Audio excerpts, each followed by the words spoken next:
दोस्तों, जिस देश के दो प्रधानमंत्रियों की हत्या कर दी गई हो, एक को गोली से भून दिया गया हो तो दूसरे को बम से उड़ा दिया गया था, ऐसे देश में प्रधानमंत्री की सिक्योरिटी कितनी सेंसिटिव होगी, कितना सेंसिटिव मसला होगा, उसे हम आसानी से समझ सकते हैं। यही वजह है कि आज भारत के प्रधानमंत्री के सुरक्षा पर रोजाना 1,62,00,000 रुपए खर्च होते हैं। नरेंद्र मोदी भारत के ऐसे प्रधानमंत्री हैं जिनकी जान को सबसे ज्यादा खतरा रहता है। कई आतंकी संगठनों को निशाने पर है पीएम, इसलिए पीएम जहां से भी गुजरते हैं वहां जमीन से लेकर आसमान तक चप्पे चप्पे पर नजर रखी जाती है। पीएम जिस खास गाड़ी से सफर करते हैं उसमें एक ऐसा जैमर लगा होता है जो 100 मीटर के दायरे पर पड़ने वाली किसी भी बॉम्ब को ऑटोमेटिकली डिफ्यूज कर देता है। उनके साथ ब्लैक सूट पहने जो लोग होते हैं वो भारत के सबसे खतरनाक स्पेशल फोर्सेस के जवान होते हैं, जो बिना हथियारों के भी आतंकियों को मौत के घाट उतार सकते हैं। कैसे बनता है पीएम का यह अभेद्य सुरक्षा घेरा, कैसे होते हैं वो कमांडो जो हर वक्त पीएम को घेरे रहते हैं, और किन किन हथियारों से मिलकर बनता है पीएम मोदी का यह सुरक्षा कवच, चलिए जानते हैं आज की इस वीडियो में। दरअसल दोस्तों, प्रधानमंत्री की सुरक्षा में हर तरफ एसपीजी यानी स्पेशल प्रोटेक्शन ग्रुप के जवान तैनात रहते हैं। पीएम मोदी की 24 घंटे की सुरक्षा की जिम्मेदारी एसपीजी पर होती है। आपको बता दें कि उनकी सुरक्षा में विभिन्न घेरों के तहत 1000 से ज्यादा कमांडो तैनात रहते हैं। यानी भारत के प्रधानमंत्री की सुरक्षा व्यवस्था दुनिया के किसी भी दूसरे देश के राष्ट्रीय अध्यक्ष की सुरक्षा व्यवस्था की तरह चाक चौबंद होती है। एसपीजी के निशानेबाज किसी भी आतंकी को पल भर में धूल चटाने की क्षमता रखते हैं। एसपीजी में तकरीबन 3000 जवान होते हैं। इन पर प्रधानमंत्री और पूर्व प्रधानमंत्रियों के अलावा उनके परिजनों की सुरक्षा की जिम्मेदारी होती है। इन जवानों को अमेरिका के सीक्रेट सर्विस की तर्ज पर ट्रेनिंग मिलती है। एसपीजी के जवान FNF 2000 assault rifle, automatic gun और 17M नामक खतरनाक पिस्टल जैसे आधुनिक हथियारों से लैस रहते हैं। मान लीजिए कि अगर प्रधानमंत्री को दिल्ली में किसी सम्मेलन को संबोधित करना है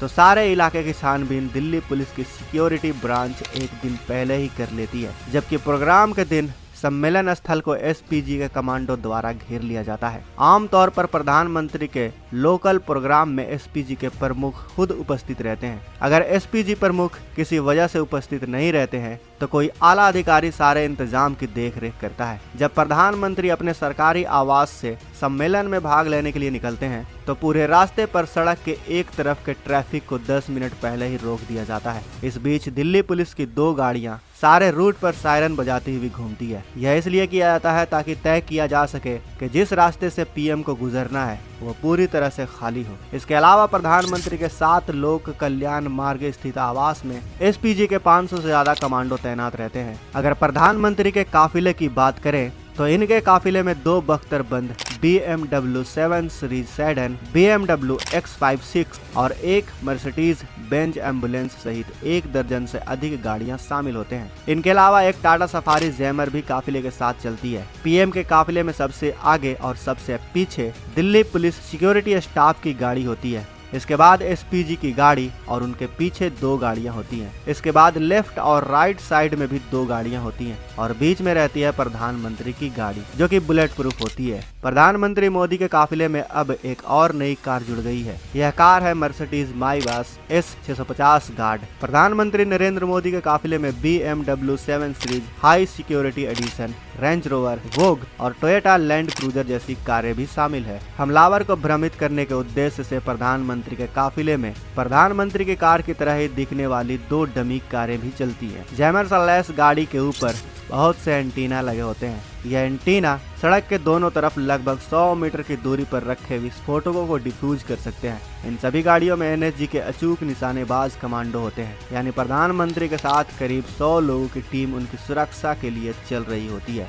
जब पीएम मोदी पैदल चल रहे होते हैं तो भी उनके आसपास और आगे पीछे वर्दी और सादे कपड़ों में एनएसजी के कमांडो चलते हैं। दोस्तों, मान लीजिए कि अगर पीएम की कार पर अचानक किसी ने हमला किया तो उसे मौत के अलावा कुछ हासिल नहीं होगा, क्योंकि इस कार पर अगर किसी ने आधुनिक हथियार जैसे कि AK-47 या फिर बम से हमला किया तो कार के अंदर बैठे शख्स पर इसका कोई असर नहीं होगा। यहाँ तक कि पीएम के BMW की 7 सीरीज कार पर किसी ग्रेनेड का भी असर नहीं होता है। अगर कोई पास आकर खिड़की के 44 कैलिबर की हैंड गन से भी हमला करे तो भी कांच पर कोई असर नहीं होगा, क्योंकि यह पूरी तरह से बुलेट प्रूफ होता है। यही नहीं, अगर किसी कारणवश आपात स्थिति में कार के टायर पंचर हो जाते हैं या फिर फट जाते हैं, तब भी इस कार को 90 किलोमीटर प्रति घंटे की स्पीड से 320 किलोमीटर दूर तक भगाया जा सकता है। साथ ही जब प्रधानमंत्री देश के किसी दूसरे शहर या विदेशी दौरे पर जा रहे होते हैं तो उनकी हवाई यात्रा की सारी जिम्मेदारी एयरफोर्स की होती है। हवाई यात्रा के लिए प्रधानमंत्री सीधे एयरपोर्ट के टेक्निकल एरिया में दाखिल होते हैं। यह इलाका दिल्ली में द्वारका के पास स्थित है। प्रधानमंत्री के एयरपोर्ट पहुंचने से पहले वहां एयरफोर्स के 2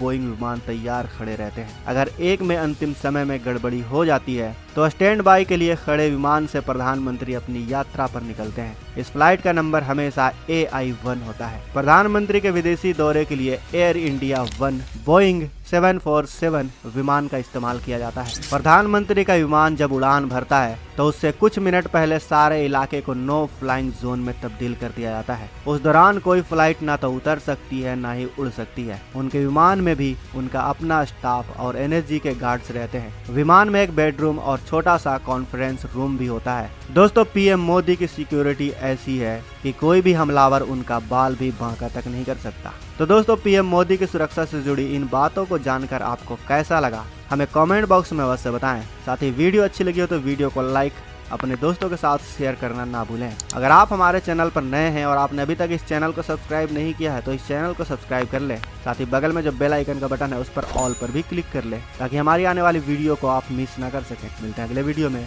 जय हिंद।